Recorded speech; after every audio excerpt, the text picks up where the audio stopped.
दी German cannibal. ये कहानी एक ऐसे आदमी की है जिसे बचपन से ही एक अकेलापन महसूस होता था और फिर उसने वो किया जो दुनिया ने कभी इमेजिन भी नहीं किया था। एक आदमी ने दूसरे आदमी को खुद की मर्जी से काटा, मारा और खा गया। ये सच है और ये सब जर्मनी में हुआ था। आखिरकार वो आदमी था कौन और उसका क्या नाम था? उसका नाम आर्मिन म्यूज था। अस्सलाम वालेकुम दोस्तों, उम्मीद करता हूँ आप सब खैरियत से होंगे। वेलकम टू पाक फ्लिक स्टोरीज। हम ये कहानी शुरू करने से पहले उसके बचपन में जाएंगे कि आखिरकार उसके साथ बचपन में ऐसा क्या हुआ था जिसके वजह से उसने किसी को खाया। आर्मिन म्यूज का जन्म 1 दिसंबर 1961 को जर्मनी के सिटी में हुआ। उसका बचपन इमोशनली डिस्टर्ब था। उसके फादर डेटलिफ म्यूज ने उसकी माँ को छोड़ दिया था जब आर्मिन सिर्फ 8 साल का था। उसके थोड़े अरसे बाद उसके स्टेप ब्रदर्स भी उसको छोड़कर चले गए थे और उसकी माँ वॉल्ट्रेड म्यूज एक एक्सट्रीमली कंट्रोलिंग और डोमेंटिंग औरत थी। उसने आर्मिन को इमोशनली कभी ग्रो होने नहीं दिया। आर्मिन को उसकी माँ ने अपने इमोशनल प्रिजनर बना के रखा। दोस्तों से मिलने की परमिशन नहीं दी और इंडिपेंडेंट होने का कभी मौका नहीं दिया। इसी तन्हाई के चलते आर्मिन ने एक इमेजिनरी भाई बना लिया जिसका नाम रखा फ्रैंकी। वो फ्रैंकी के साथ खेलता, बातें करता, उसके साथ अपनी सारी बातें शेयर करता, खाना उसके साथ खाता और ये सब उसके अंदर इमोशनली आइसोलेट का रिजल्ट था। जब आर्मिन सिर्फ 10 साल का था उसने एक जर्मनी फेरी टेल पढ़ी जिसमें एक लड़की को रोस्ट करके खा लिया गया था। यहाँ से आर्मिन के दिमाग में कैनिबलिज्म की बीज बोया गया। उसके दिमाग में एक फैंटेसी डेवलप होने लगी, अगर मैं किसी को खा लेता हूँ तो वो कभी मुझे छोड़कर नहीं जाएगा। उसके लिए कैनिबलिज्म वायलेंस नहीं था बल्कि इमोशनली कनेक्शन का तरीका था। उसने कभी किसी को टॉलरेंट या रेप करने का सोचा भी नहीं। आर्मिन ने जर्मन आर्मी में शॉर्ट सर्विस की पर वहां ज्यादा टाइम उसने नहीं गुजारा। छोटे रैंक पर ही उसने आर्मी छोड़ दी और उसके बाद एक कंप्यूटर टेक्नीशियन की जॉब करने लगा। कलीग के मुताबिक आर्मिन शांत, पोलाइट और लो प्रोफाइल बंदा था। कोई ये कभी नहीं सोच सकता था कि वो ये सब भी कर सकता है।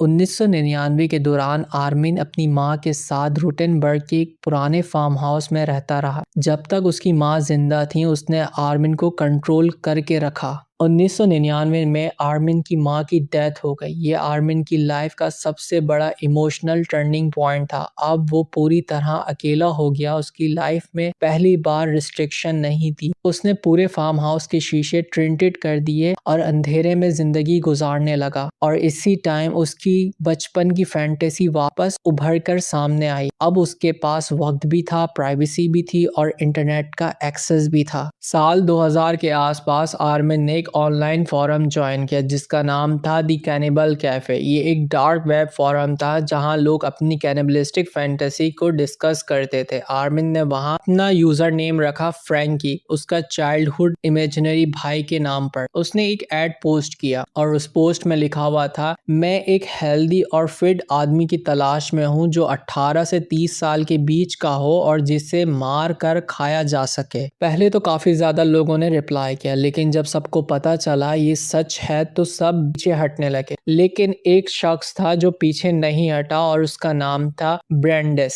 अब आप ये सोचेंगे कि ब्रेंडिस कौन था? चले मैं आपको बताता हूँ। ब्रेंडिस एक 43 साल का सॉफ्टवेयर इंजीनियर था बर्लिन से। उसका भी बैकग्राउंड डिस्टर्बिंग था जैसे आर्मिन का था। उसका बचपन का ट्रॉमा, उसकी माँ की सुसाइड, उसका लॉन्ग टर्म रिलेशनशिप फेल हो गया था, वो सेल्फ डिस्ट्रक्ट था और बहुत ही ज्यादा स्ट्रेस में था। वो सुसाइड करने की सोच रहा था और उसका जवाब आता है आर्मिन के पास, मैं चाहता हूं तुम मुझे काट दो, मार दो और खा लो, ये सब मेरी मर्जी से होगा। उन दोनों ने ईमेल एक्सचेंज किए, मीटिंग प्लान की और फाइनली 9 मार्च 2001 को ब्रेंडिस आर्मिन के फार्म हाउस आया। ब्रेंडिस और आर्मिन ने पहले डिनर किया, वाइन पी और उसके बाद आर्मिन ने एक वीडियो रिकॉर्डिंग पे लगा। फिर ब्रेंडिस ने बहुत सारी पेन किलर ली और उसके बाद आर्मिन से रिक्वेस्ट की कि पहले उसका प्राइवेट पार्ट काटा जाए। आर्मिन ने पेन किलर्स दी उसको बहुत सारी, उसके बाद फौरन से उसको कट कर दिया। फिर दोनों ने मिलकर उसको कुक करा और उसके बाद खाने की कोशिश,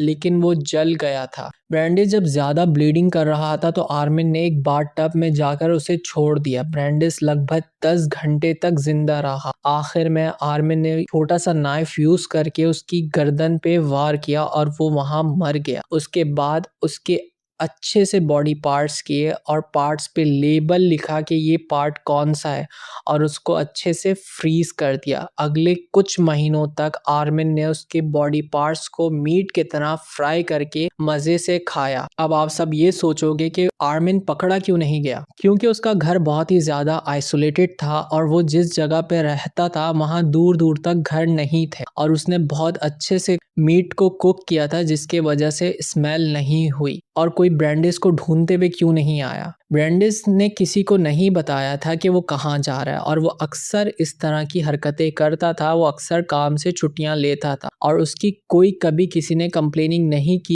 क्योंकि वो हमेशा अकेला रहता था। और आर्मिन ने ये सब कुछ बहुत अच्छे से और बहुत तरीके से प्लान किया था जिसके वजह से वो पकड़ा नहीं गया और ना ही कभी ब्रांडिस के गुम होने की कंप्लेन दर्ज की गई। पर एक गलती हुई आर्मिन से, क्योंकि उसका कैनिबलिज्म, उसने ऑलरेडी एक इंसान को खा लिया था, वो रुका नहीं। कुछ महीनों के बाद आर्मिन कैनिबल कैफे फोरम पर फिर से एक्टिवेट हुआ। उसने लिखा, मैं ऑलरेडी एक इंसान को खा चुका हूँ और मेरा एक्सपीरियंस बहुत अच्छा था, कोई और इंटरेस्टेड है? शायद वहाँ कोई एक पुलिस वाला था जिसने ये सारा पोस्ट देख लिया और उस इंसान को आर्मिन पे शक हुआ। उसने फौरन से आर्मिन के साथ बातें करना शुरू की कि मैं इंटरेस्टेड हूँ। जब आर्मिन ने अपना ईमेल एड्रेस उसके साथ शेयर किया तो उसने फौरन से जाके पुलिस को रिपोर्ट कर दी। पुलिस ने आईपी ट्रेस की और दिसंबर 2002 में आर्मिन के फार्म हाउस में रेड की। वहां से पुलिस को मिला human meat in freezer, bones garden में बर्न ब्लड स्टीन नाइफ और 4 hours long video tape, emails और चैट्स।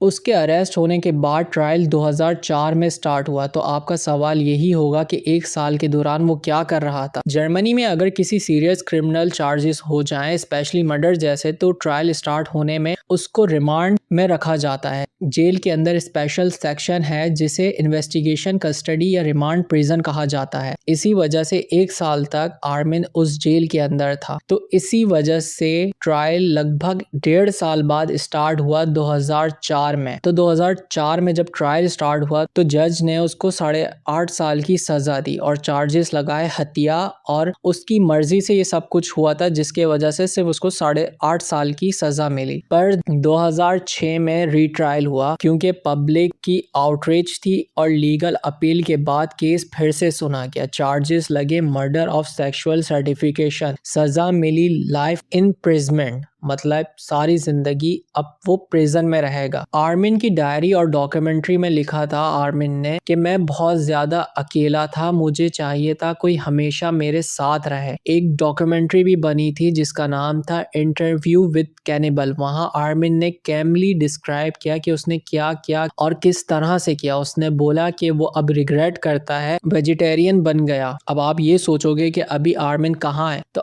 आज आर्मिन म्यूज जर्मनी के कासल जेल में है और लाइफ ऑफ प्रिजमेंट काट रहा है।